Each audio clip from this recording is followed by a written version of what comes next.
There are critical elections going on across the country all the time. Tomorrow, Wisconsin has a big one, a couple big ones.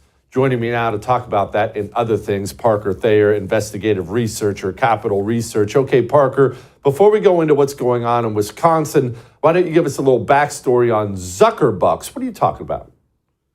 Yeah, unless you've been living under a rock for the past 4 years, you've probably heard the word Zuckerbucks before. In the 2020 election, billionaire Mark Zuckerberg decided that because of the COVID-19 pandemic, he needed to provide about $400 million worth of private funding to public election offices to help them administer the election. There's been a lot of research conducted that's shown that this funding was distributed in a wildly partisan manner, overwhelmingly favoring heavily demographic districts, highly populated ones, and was used to boost the turnout in a way that affected the outcome of the election through the election offices that are supposed to be administering them. Wisconsin had a particularly disgusting display by Zuckerbucks.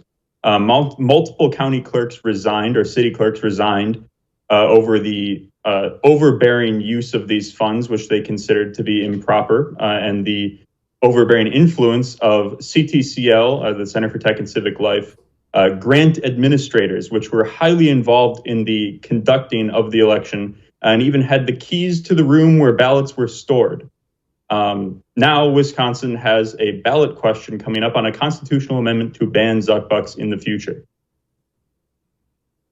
Okay, so what specifically were the Zuckerbucks being used for that could get that many people to resign? It must have been pretty bad. What explain it to me like I'm stupid.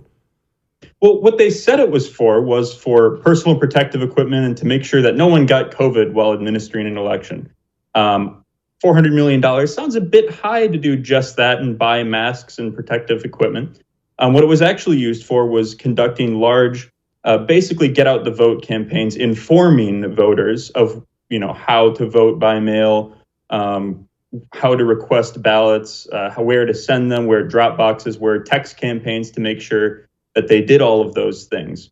It was not something that the election offices really should be doing, especially not when it's being paid for by a private billionaire donor.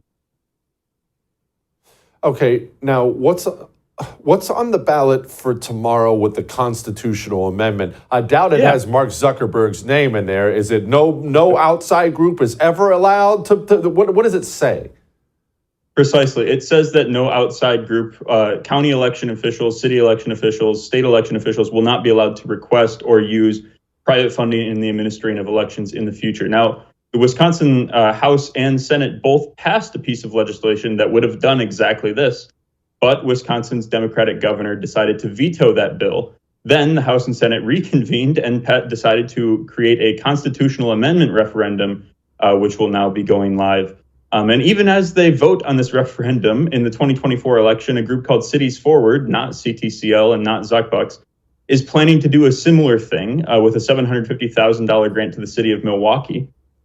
Even as voters in Wisconsin will be deciding whether private funding will be allowed to be used in election offices, private funding is already on the way to election offices.